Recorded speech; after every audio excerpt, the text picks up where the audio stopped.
Hello everyone, welcome to another Parsley Tuesday. Today we're playing by far one of my favorite games, Kerbal Space Program. One of the most fun rocket sandbox games to mess around with. So, we're gonna resume one of my games. I'm gonna mess around a little bit in the sandbox and let's see if we can get a satellite into orbit. We can head into the vehicle assembly building for starters. Alright, so because we're just going into orbit, we won't be coming back. So we're going to want this to be an unmanned mission. So for this, we'll need a remote guidance unit. Place right here.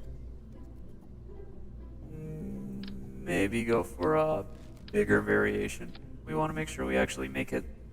Alright, and because there's no capsule, we can go ahead and add a top to this a little bigger, of course. A little too big. And just right. Okay. Drag you up a little bit. This is going into orbit. Let's call it the orbit V1. Something fancy like that. Okay. So now this top stage, which we assume is not returning into Earth's atmosphere, we'll go ahead and expand out what functionality we want on this. So we're going to go ahead and add a payload. There we are. Just like that. If we take off the shroud, we can see that we have some space to put some trinkets in. Okay. So we need power. Start there. Add a couple batteries, one way or another. A little bigger. Is that a big one on the bottom? Maybe two. Don't want to run out. And we need something to recharge those batteries, don't we? Get a couple of these large solar panels. We'll mirror it so that there's one on each side. And then once it's time to collect some solar power, there we go. I believe these can rotate depending on the angle of the sun, so we don't have to worry about that. Nice. A lot of these other packages are pretty cool too. Fold out into fun shapes. Okay, so now the power situation's handled. Now we need to focus on communication, which we can turn off mirroring and shove this in this compartment right here. Now when the antenna extends, that looks a little strange. Where do we want this to go? Maybe right on the bottom here. Quite. It's a neat little contraption, but interferes with everything. Huh. If it rained there, but it would kind of conflict. We'll add that more as a finishing touch. We'll come back to it, or maybe use a more compact thing. Let's fold out. Oh, hey, that could be neat. Let's turn on snapping. Or a guy right here. Tracked it to start with. Yeah. So far, so good. Okay. Cargo utility. You always see in the sky how satellites have those lights. So let's go ahead and add a couple. Make it we'll add 4 of them. Same on the bottom. Rotations facing the same way. Alright. Make this one.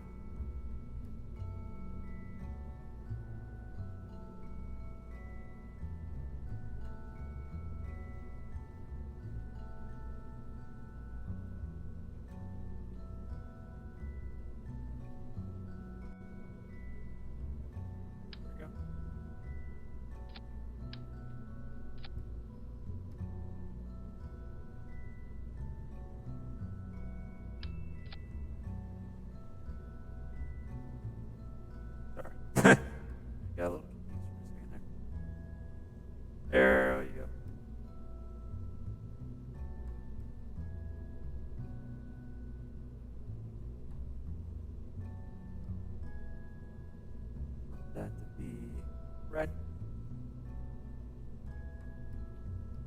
This to be blue.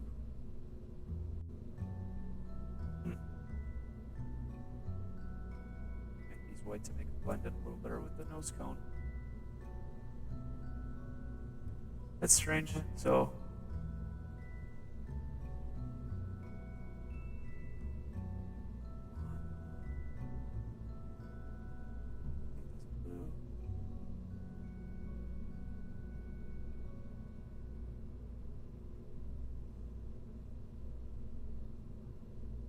okay, well, do a quick test because I'm not so sure about those lights. The settings are weirding me out a little bit. It's okay. All right, if I turn on the lights, some blue. Yeah, we'll revert back.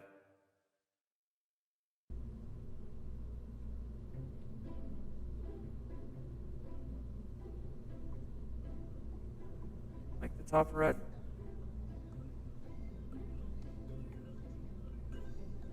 Bottom blue. There we go. Now we're talking. Sorry, it just took me a second to figure out. Okay, now what kind of experiments do we want to hold on here? Put some mystery goo in there, analyze that. We need a place to store our data. Add a little better than a data storage module.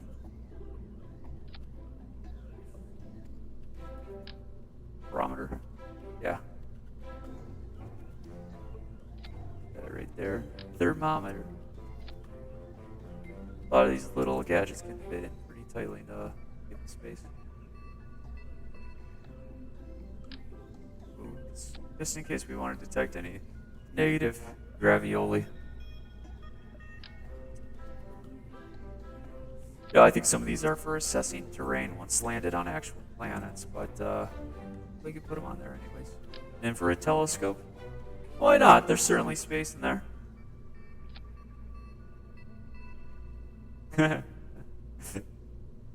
Okay. Survey scanner. This is going to be in orbit, so not much use for that. Now, this is interesting. Yeah, we'll put you right there. This collects particles in the deepness of space. Alright, let's see this guy here. Fluid spectrovariometer. Sure, you made the cut, guy. Get in there.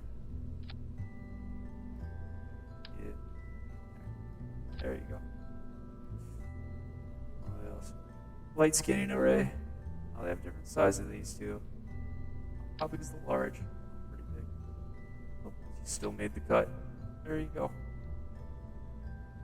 Tucking everything in. Just such. Seismic accelerometer.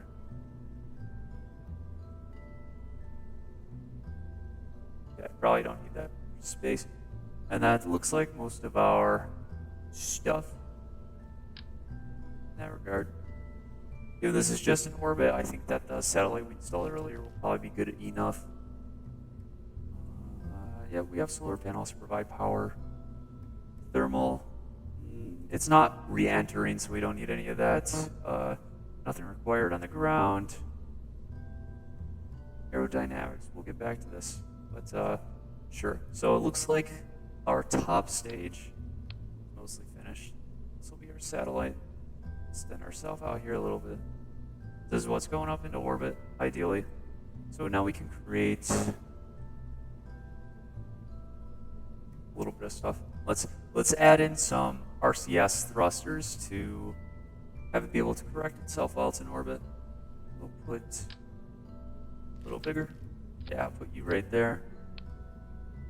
And add in thrusters under control.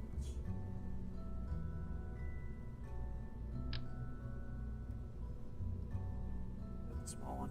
Yeah, these really mini ones. Yeah, you don't want those. Go to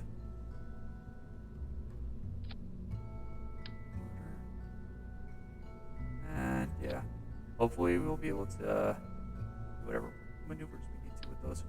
Now we'll add a coupler so that we can detach the cone once we escape orbit to minimize the mass, or not orbit, but y'all know what I mean.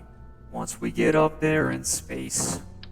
Alright, couple couplers with the shroud on.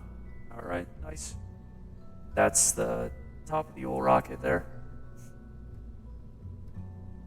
Now, we need to make the different stages. So we'll start with a liquid engine stage. Oh, a little big. Still a little big. Let's see here. Too small. We want that weird medium size. That's what I picked. Yeah, there we go.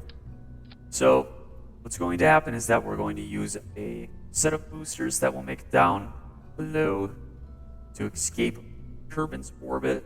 And then once we get to the top of our trajectory, we're going to burn prograde with our liquid engine to do a circularization burn, and that'll send us into orbit. I'm not sure if I'm saying any of the terms correctly. Please correct me in the comments if I'm wrong. I always love learning more about space. Here we go.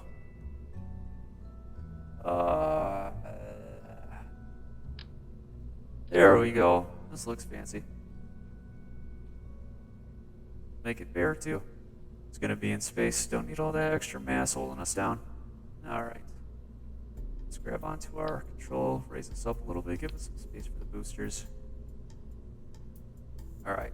Time for another coupler. There we go. Time for the bottom phase. Now, some people opt for the solid rocket motors, which, if you're better at the game and you can measure it out correctly, they are pretty good for that. But I'm going to have to make the escape burn also liquid so that I can control it better.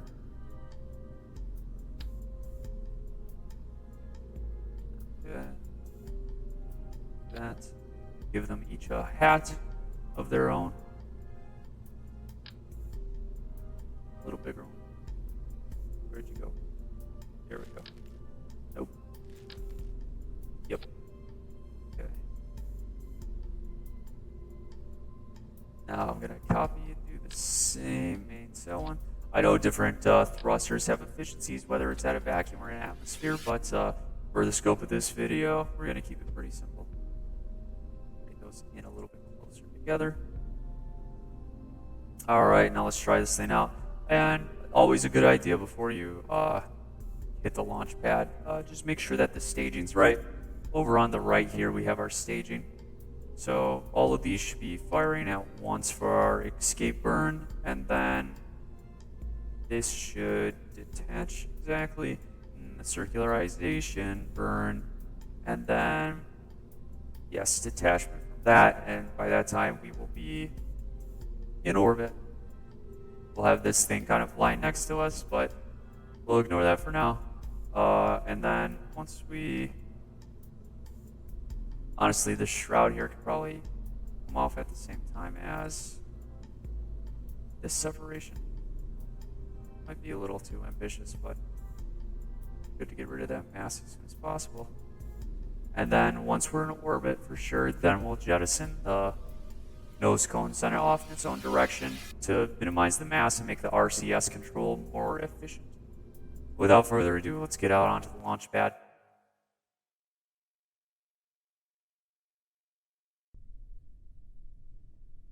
Alright, nighttime. Time for a nighttime launch. Yeah, maybe we'll keep the RCS off for now. Alright. What kind of controls do we get? We still get control of this, even though we're using a remote guidance unit. And let's get started.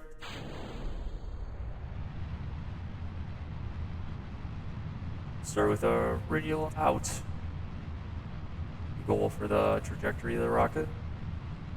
Now what's going to happen here is we're going to be creating a parabola for our trajectory, and once the apoapsis gets to around 100,000 meters, that's when we cut off the thrust and just let it coast, and then we do the circularization burn right at the top right here when we're flat with the Earth.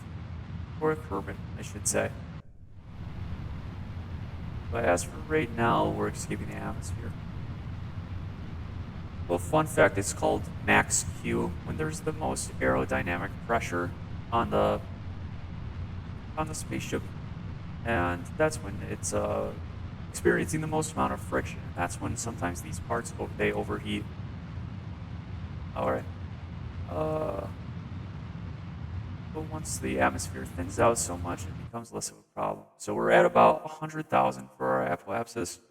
So we still have some fuel left, which is nice. So we're just going to go into prograde, give it a little bit of thrust so that we can angle ourselves. And then what we'll do is actually wait a little bit until we get up to the top of the mountain there.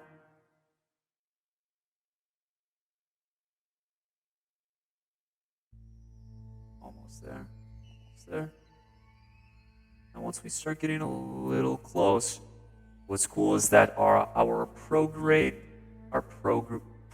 angle, right here, prograde, it's going to automatically align with parallel to the surface of the planet, and that's exactly what we want. So we go in here and we turn this on a little bit and go for prograde. You'll start to see this trajectory widening, and if we kick it up to full here,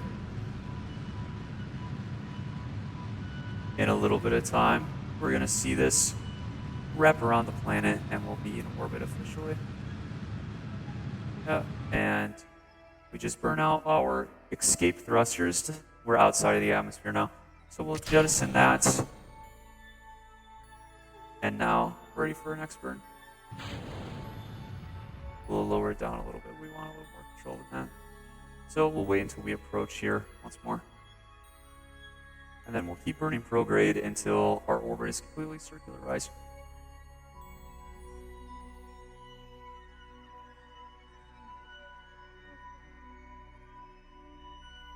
Almost there. Alright, kick it into overdrive. Oh, no. Come on. Push. And sometimes if the trajectory is changing too much, I switch from prograde to just stability assist so that I maintain my parallel angle with the surface of the planet. Alright, and now we're seeing ourselves starting to circularize. Now we'll see the periapsis appear on the other side, and we want to make sure that that is about equal, and then we cut off power. So that's 110, it's 137, so we got pretty close. And now we are officially in orbit. So I know we have some excess fuel, and this is where the professionals will be better, but we're still going to jettison everything at this point because the satellite's at its destination point in orbit.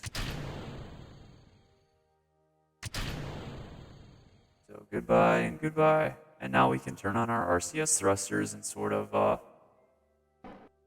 coax our way away from our friend here. Let us drift off in separate paths and not explode. Yeah. And don't worry, it's not like this small burn's going to send us in a different trajectory totally. Yeah. So now we're in orbit around Kerbin. Let's take a second here. We got our lights flashing. How much power we got? We're doing okay on power, but important thing, you want to make sure that we get our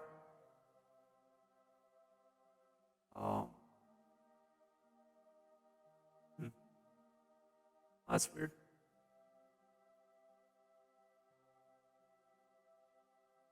Service module. Yeah, I can't see our solar panel. There they are. The skin, they kind of put some extra skin on here that I thought was going to come off. Where's our other panel? There we go. We love symmetry in here. No, it's kind of intersecting with the body a little bit, but you guys get the point. Everyone. All right, now we'll deploy our antenna as well. And this satellite here is ready to conduct some experiments. Check out our goo. Look at all that value. None. It's okay. Yeah, so all these would be available for use. Blood pressure, temperature, all that type of stuff. And plenty of RCS stuff for readjusting angle, I don't think the RCS has enough to deorbit, but the final destination of this was in orbit anyways, and maybe if you wanted to, you could make it a little mission for yourself to try and retrieve this. Although if you do, then you're going to want to make sure that you have a port on there that you can dock to if you're trying to collect this in the future. But yeah, thanks for watching, everyone. That was just a little quick intro into one of my favorite games, getting one of these satellites into orbit, and Kerbal Space, always fun. I can't wait to play the second version once it exits early access. The OG is goated though, of course. But yeah. So anyways, thanks for watching. Please remember to like and subscribe, and I'll see you all in the next one.